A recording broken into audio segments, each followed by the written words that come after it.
Hello, this is the 8th issue of Catch of the Day, available on the Branch Talk YouTube channel.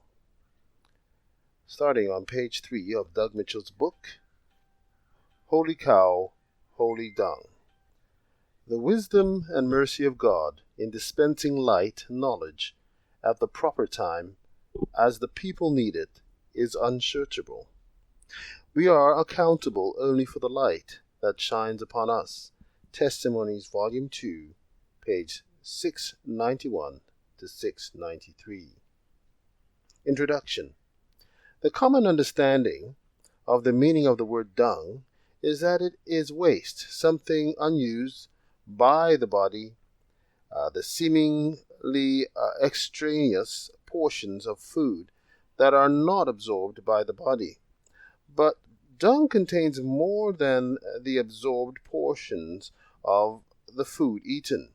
It also contains the cells of the body that have been passed off in the process of growth and regeneration.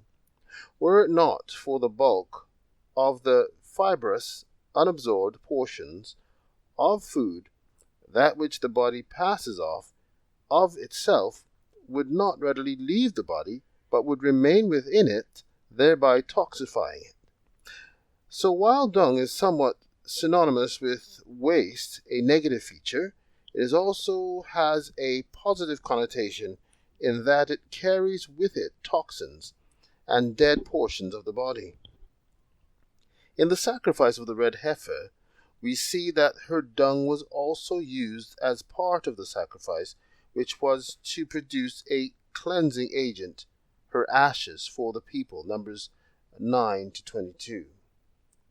In other sacrifices, the people were commanded to burn certain parts of the animals which were slain along with their dung outside of the camp, but no cleansing ceremony was performed with the remaining ashes, as in the case of the red heifer.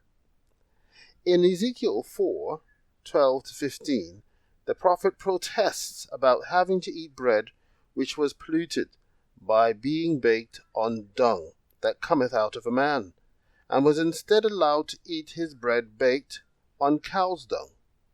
This privilege was afforded Ezekiel because of his desire to follow the Lord in purity, verse 14, which could not be said of the majority of Israel, as the prophecy implies. This shows that God considers the dung that comes out of a cow purer than that which comes out of a man. We must keep in mind that these things in this chapter are symbolical, for Ezekiel couldn't have literally existed under the conditions which were prescribed for him to portray. Furthermore, Ezekiel doesn't specifically say that he literally did as he was commanded to do. So we see that cow's dung, rather than being something to be totally abhorred, actually has a unique attribute that makes it positive quality, worthy of note in God's Word, and worthy of our seeking to understand its symbolism. It is the glory of God to conceal a thing, but the honor of kings to search out a matter. Proverbs 25:2. What we are looking to find is what is symbolized by the cow's dung in these prophecies. Now, what is it about it that is so different from man's dung? As we shall see, the meaning of those symbols and the differences between them involves truths so profound that our correct understanding of them will provide us with the means to secure our advancement on the prophetic highway to God's kingdom, should we receive them, or will leave before us a stumbling block so significant as to cause us to fall off of the upward leading path to the dark world below, where there will be weeping, wailing, and gnashing of teeth by those who are tares, Matthew 13:42, guests who are unprepared for the marriage feast, Matthew 22:13, or evil or unprofitable servants, Matthew 24:51, 25:30. Should we reject the truths they symbolize? When truth cannot save, it kills. Timely Greetings, Volume 2, Number 15, page 10.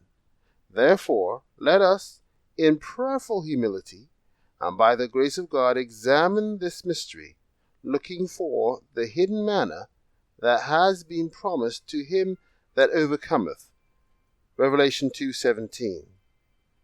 The passing off of dung along the highway of holiness.